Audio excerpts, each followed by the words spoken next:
अब ये बहुत ज़्यादा ज़रूरी है कि भैया ज़्यादा काम दे दिया ना, लंबा लेक्चर हो गया, ख़त्म ही नहीं हो रहा, शिथिलता आ जाती है। किसी भी चीज़ को अननेसेसरली स्ट्रेच करेंगे ना आप, तो उसमें शिथिलता आ जाती है, बोरिंग हो जाता है, ना तो आपको मज़ा आता है और ना ही स्टूडेंट को मज़ा आता है। आप भी स्टाफ रूम में बैठ के कहते हैं ना, ये बहुत लंबा खिंच गया ये लेक्चर, बीच में इतनी छुट्टियां पड़ गई, उससे पहले भी यही लेक्चर चल रहा था, उससे बाद भी यही लेक्चर चल रहा है। आपको अच्छी तरीके से आता है पर आपको भी अच्छा नहीं लग रहा, तो सोचिए बच्चों को कैसे अच्छा लगेगा। इसलिए इस बात का ध्यान रखना चाहिए कि लेंथ और यूनिफॉर्मिटी, हम जो काम करें, कोई भी एक्शन लें, उसकी इस हिसाब से हो कि बच्चा बिल्कुल शिथिल महसूस ना करे, उसको सीखने का मौका मिले, वो सीख ले उससे। इस हिसाब से आप उसको डिज़ाइन करिए। चलिए आगे बढ़ते हैं।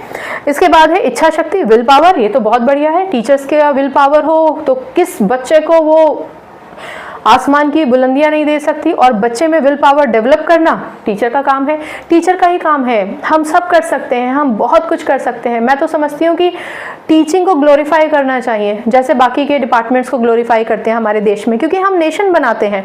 ठीक, फिर ध्यान और रुचि। अब बच्चे का अटेंशन और उसका इंटरेस्ट, इस बात का हमें ध्यान रखना है। एक बच्चा है आज गुमसुम बैठा है, बिल्कुल परेशान बैठा है, क्यों बैठा है, उसका अटेंशन मुझे कैसे कैप्चर करना है, तो मैं एक्टिविटी प्लान करूंगी। या कोई लेसन बहुत ही बोरिंग है, मुझे खुद को पता है कि ये लेसन तो बहुत ही बोरिंग है, अब उसको कैसे इंटरेस्टिंग बनाना है, ये मेरे ऊपर डिपेंड करता है। ठीक है, मैं आपको एक बात बताती हूँ, हमारे यहाँ ना हम एक आइडियल टीचिंग का कॉन्सेप्ट लेकर आते हैं। तो उस आइडियल टीचिंग में मान के चलिए कि मेरे सारे के सारे स्टूडेंट्स ना पहाड़ देखना चाहते हैं, एग्जाम्पल के लिए बता रही हूँ आपको।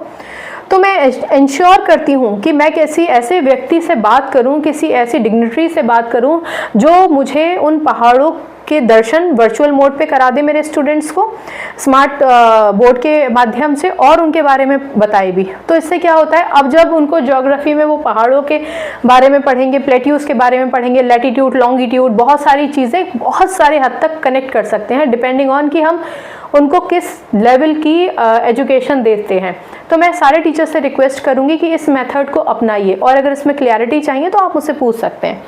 चलिए आगे बढ़ते हैं। अटेंशन और इंटरेस्ट हो गया। तत्परता और क्षमता, रेडीनेस एंड डिलीजेंस। आपकी क्या तत्परता है, आपका क्या, कौन से ऐसे मेथड्स हैं जिससे आपका जो लेसन है वो बहुत ही बढ़िया हो जाए, बहुत ही बढ़िया हो जाए, एकदम बच्चा रेडी रहे। कुछ कुछ टीचर्स के लेक्चर्स के लिए ना बच्चे उत्सुक रहते हैं कि वो फला टीचर आने वाले हैं, आज तो मुझे एब्सेंट ही नहीं होना, आज उनका पीरियड है, आज तो मुझे एब्सेंट ही नहीं होना। पापा हाफ डे के बाद ले जाना भले ही, क्योंकि हाफ डे से पहले मेरी फला टीचर का लेक्चर है, ऐसा भी होता है ना। तो अल्टीमेटली वही है कि हमें इस बात का ध्यान रखना है कि हमारा स्टूडेंट और हम खुद एकदम